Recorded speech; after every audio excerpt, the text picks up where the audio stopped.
Halo Sobat Imun, belakangan ini tentunya ada banyak teman-teman dengan kondisi autoimun dan alergi yang banyak mengalami gangguan di saluran nafas. Ada yang kena infeksi, ada yang pilek-pilek, hidung tersumbat, ya. Bahkan ada juga yang sampai mimisan dan keluar darah dari hidungnya. Nah, sebenarnya Sobat Imun tahu nggak kira-kira kenapa sih penyebabnya bisa banyak orang-orang yang mengalami infeksi dan juga mengalami permasalahan di rongga hidung dan sinus pada saat ini? Kalau teman-teman lihat langit di Jakarta saat ini, Jabodetabek, tentunya teman-teman tahu ya bahwa polusi udara kita sedang buruk-buruknya. Dalam waktu beberapa bulan terakhir, seringkali kita menjadi juara dunia adalah polusi udara paling buruk sedunia. Daerah Jabodetabek, kalau teman-teman lihat indeks polusi udara itu selalu adalah buruk atau sangat buruk, ya, terutama untuk orang-orang dengan kondisi autoimun dan alergi seperti kita. Ya, kita tentunya akan sering mengalami kekambuhan.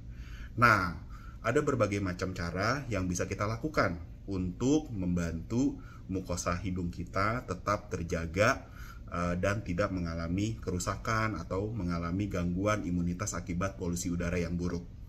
Salah satunya yang bisa kita lakukan adalah dengan melakukan nasal wash atau cuci hidung, ya. Cuci hidung tidak perlu mahal-mahal, tidak perlu pakai larutan atau alat-alat yang fancy, tetapi teman-teman bisa melakukan dengan cara sederhana yang bisa teman-teman buat sendiri. Oke. Nah, di sini saya coba buat kita bisa lihat, ya. Cuci hidung, ya. Cuci hidung apa sih gunanya? Cuci hidung gunanya adalah untuk membantu mengurangi paparan dari polusi udara yang masuk ke hidung kita, yang bisa membuat rusaknya mukosa hidung, membuat kita mudah infeksi dan juga mudah meradang, ya. Bagaimana caranya kita bisa melakukan cuci hidung yang mudah? Teman-teman bisa buat sendiri, ya. 3 bagian garam laut non-yodium dan 1 bagian baking soda. Jadi teman-teman bisa buat dulu dalam sebuah toples gitu ya. 3 bagian garam laut non-yodium dan 1 bagian baking soda. Ingat ya, garam lautnya tidak boleh yang beryodium, jadi harus yang non-yodium. Kalau misalnya teman-teman mau, boleh beli yang organik, tetapi sebenarnya tidak harus. Bisa saja kita menggunakan yang biasa, yang paling penting adalah non-yodium. Dan 1 bagian baking soda. Ingat, jangan baking powder ya, itu buat bikin kue. Tapi kita pakai baking soda atau yang kita kenal sebagai sodium bikarbonat.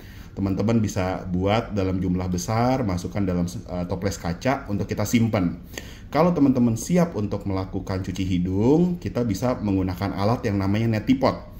Neti pot teman-teman bisa cari secara online ya, banyak yang jual. Beberapa toko online seperti kayak di Tokopedia atau misalnya di Shopee ya. Teman-teman bisa lihat yang namanya neti pot. Neti pot ada banyak tipenya ya, tapi kalau saya sendiri, saya senang pakai neti pot yang tipenya ini ya, karena kita bisa tinggal tekan dan kemudian airnya akan mengalir dengan pelan-pelan ya.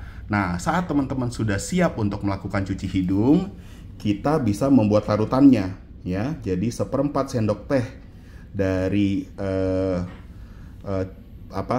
garam laut dan baking soda yang sudah kita siapkan, kita campur dengan 200 ml air bersih. Kita lakukan sehari 2 kali, pagi hari dan juga sore hari setelah beraktivitas, terutama kalau kita habis beraktivitas di luar, yaitu pada saat kita terkena polusi udara ya.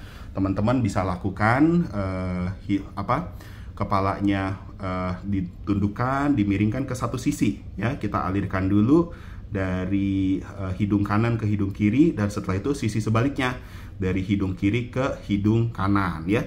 Jangan biarkan keluar dari rongga mulut ya, karena yang kita mau adalah dia keluar dari satu rongga hidung ke rongga hidung yang lainnya untuk membantu membersihkan polusi-polusi udara yang menempel ya. Demikian video singkat dari saya, mudah-mudahan bisa membantu mengurangi risiko kekambuhan infeksi ataupun alergi dan autoimun pada teman-teman, terutama yang mengalami keluhan di daerah rongga hidung dan sinus. Semoga bermanfaat ya.